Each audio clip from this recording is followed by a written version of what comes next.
Ce film donne vraiment du baume au cœur. Faut pas que tu regrettes ce week-end. C'était peut-être pas une si mauvaise idée. Hey, what's up tutu, j'espère que vous allez bien. On se retrouve aujourd'hui pour une toute nouvelle vidéo et surtout une toute nouvelle critique. Nous allons parler du film Nous les Leroy, que j'ai beaucoup entendu parler durant ces derniers jours parce que le film avait, je crois, reçu la récompense, si je ne me trompe pas, lors d'un festival, le festival de comédie d'Alpe d'Huez en 2024.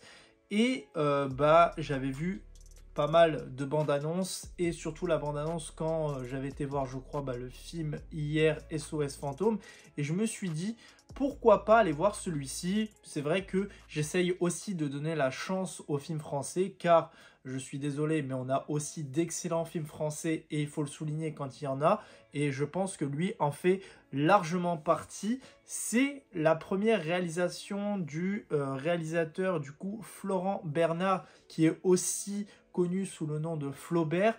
Peut-être que certaines personnes le connaissent parce que tout simplement il a fait partie de l'unité Golden Moustache, mais aussi scénariste pour le film Vermine, que j'avais beaucoup apprécié. Il est très connu en termes de web, en termes de star du web aussi. Il connaît pas mal de monde par rapport à ça. Là, il se retrouve à être à la réalisation totalement de son film Nous les Leroy, que j'ai vraiment aimé de tous les points de vue qu'on peut aborder, que ce soit le côté social, que ce soit le côté familial, la rupture. Je pense qu'il y a beaucoup de personnes qui peuvent se retrouver à travers ce film, et je trouve que le film en dégage plutôt une bonne vibe pour ce qu'il veut proposer et ce qu'il veut nous amener à nous faire comprendre dans celui-ci.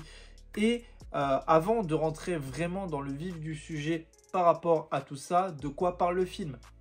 Sandrine Leroy annonce à son mari Christophe qu'elle veut divorcer. Leurs enfants ont bientôt l'âge de quitter la maison. Dans une opération de dernière chance aussi audacieuse qu'invraisemblable, Christophe organise un week-end pour sauver son mariage, un voyage passant par les endroits clés de l'histoire de leur famille, un voyage qui ne va pas être de tout repos.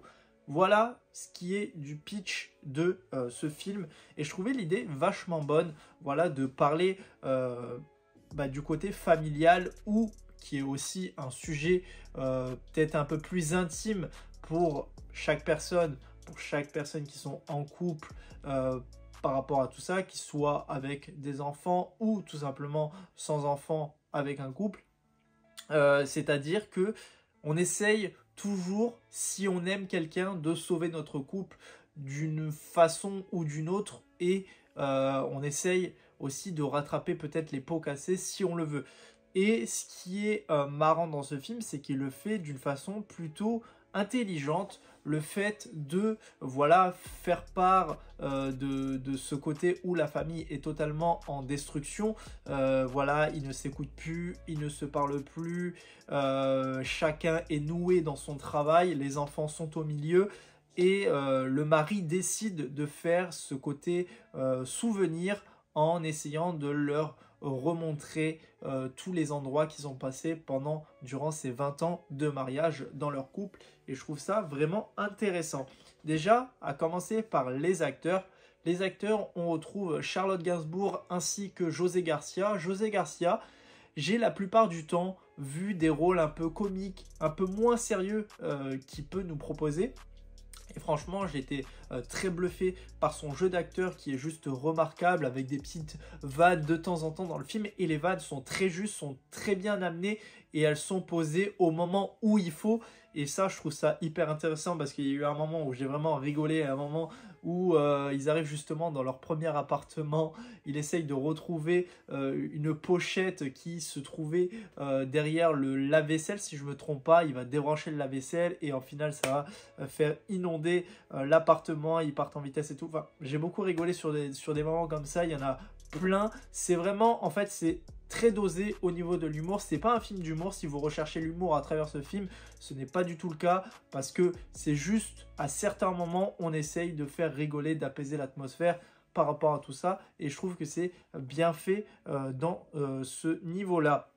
Charlotte Gainsbourg aussi, que j'avais apprécié sur le film La vie pour de vrai, le film de Danny Boone, que j'avais beaucoup aimé aussi, où elle reprend un rôle voilà, un petit peu amoureuse, où elle sait extrêmement bien jouer de ce point de vue-là. D'ailleurs, par rapport à ça, tous les acteurs jouent très bien, même les plus jeunes, qui, je crois, c'est leur premier rôle dans un film. Il s'agit de l'actrice... Attendez que je me trompe pas parce que voilà, elles sont pas connues. Lily Aubry qui joue du coup le rôle de Lorelai Leroy, ainsi que Adrien Olmé qui sont deux jeunes acteurs. Je crois qu'ils ont à peu près une vingtaine d'années chacun. Et franchement, de ce point de vue-là, je les ai trouvés très bons. Ils ont aussi leur propre histoire dans le film, que ce soit des relations abordées comme le fait de porter l'attention sur soi du point de vue de la fille, mais d'un autre côté on a le garçon qui lui a des problèmes aussi d'amour, voilà, il a une copine depuis 1 an, mais lui veut absolument faire ses études à la fac de Paris, elle aussi, mais elle lui pose un lapin, elle décide de faire ses études de fac à Bordeaux. Enfin voilà, il y a tous ces petits trucs là qui se mélangent. On aborde plein de sujets dans le film par rapport à chaque personnage, on les développe bien, on comprend leur comportement, on comprend leurs objectifs aussi à chacun, et je trouve ça vachement intéressant de tout ça. Revenons maintenant sur le sujet principal qui est du coup le fait d'avoir une famille qui essaye de renouer avec leurs souvenirs. Et c'est vraiment très touchant parce qu'ils vont passer par pas mal de points, que ça soit du coup leur première maison, le moment où l'homme l'a demandé en mariage qui était dans un parc, mais on passe aussi par le premier endroit où ils ont été au restaurant, etc. Ça passe par pas mal de choses dans le film concernant leur amour. Mais c'est vrai que le film prend une tournure complètement différente au fur et à mesure du film. C'est-à-dire que d'un côté, il y a des moments joyeux, puis ça repart sur des moments très négatifs. En fait, ça montre un petit peu le point de vue d'un couple en fait, qui est réel, qui est réellement réel. C'est-à-dire que même si tu essayes de faire certaines choses, des fois ça ne passe pas forcément. Et je pense que c'était pour montrer à quel point, tant qu'on peut essayer, il faut le faire, il faut tenter, il faut essayer de comprendre aussi le point de vue de chacun. Et c'est ce qui a été fait dans le film concernant leur amour, concernant ce qu'ils voulaient et ce qu'ils attendaient chacun de leur côté. Et au final, ça va passer par énormément de dialogues, de discussions. Franchement, c'est intéressant de ce point de vue-là. Il y a pas mal de moments aussi, comme je disais, qui sont très drôles. Un moment aussi que j'ai beaucoup apprécié quand ils sont au karaoké, qu'ils ont parodié une musique totalement.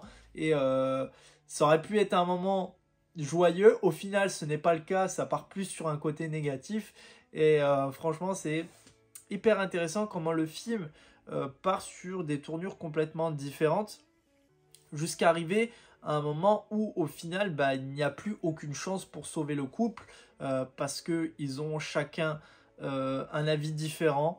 Ils sont dépassés maintenant par les événements et en fait le seul moment où ils peuvent se sentir bien, c'est en étant libres chacun de leur côté. Donc c'est vrai que ça rajoute un côté assez émotionnel. J'avais quand même à certains moments les petites larmes parce que voilà, on peut se retrouver aussi dedans sans forcément se dire qu'on est sur la séparation, mais on peut se projeter ou alors imaginer ce que pourrait être une rupture, que ce soit de notre point de vue ou que ce soit le point de vue d'une autre personne. Une rupture, c'est toujours douloureux parce que voilà, du moment où tu passes du temps avec une personne, que ça fait 1 an, 2 ans, 3 ans, 5 ans, 10 ans, voire plus, et tu crées du souvenir, tu crées des moments qui t'ont marqué dans ta vie parce que ça a pu t'aider sur certaines choses ou alors ça t'a créé d'autres événements, etc. Donc c'est vrai que en fait on peut imaginer pas mal de choses avec le film qui sont hyper intéressantes et bien amenées dans celui-ci. Les musiques sont remarquables aussi, très bonne musique, mélodie à certains moments du film qui passent super bien. Pareil, c'est très juste comment on veut l'amener par rapport à ça. Et j'ai remarqué aussi quelques petits détails qui prouvent aussi voilà comment en fait le film essaye de jouer sur certains petits détails qui peuvent te faire penser à la Libération, au côté où on retrouve la joie, on a ce sentiment un peu de, on est décompressé, voilà, on revit. Il y a la femme, du coup Sandrine Leroy, jouée par Charlotte Gainsbourg. Pendant tout le long du film, elle est tout le temps là à essayer d'ouvrir une canette, sauf que la canette, en fait, elle fait que exploser, en fait, tout simplement. Elle ouvre, ça fait que pich à chaque fois. Et jusqu'à arriver à la fin où elle décide, du coup, de quitter le mari. Et bah, tout simplement, elle a ce moment de libération. Elle ouvre la canette tendrement et la canette n'explose pas, ne part pas dans tous les sens. Et j'ai trouvé voilà, ce côté détail vachement intéressant. Et on a aussi le point de vue où au final, bah, même si ils se quittent, et bah, ils seront toujours là pour les enfants. Et ça, c'est très bien apporté, c'est très bien amené dans le film, que j'ai vraiment apprécié. En tout cas, c'était un excellent film par rapport à tout ça. J'ai vraiment adoré. J'ai vraiment passé un excellent moment avec pas mal d'émotions, de joie, un bien-être, et ça fait vraiment chaud au cœur. Il y a vraiment une très belle morale au film sur la relation d'un couple et de tout ça, et je trouve que le film est plutôt bon. N'hésitez pas à me dire dans les commentaires si vous avez vu le film et qu'est-ce que vous en avez pensé. Ça m'intéresse énormément d'avoir votre avis. N'hésitez pas à liker la vidéo, la commenter, la partager, surtout vous abonner. On se retrouve très prochainement pour une toute nouvelle vidéo. Allez, salut tout le monde, peace.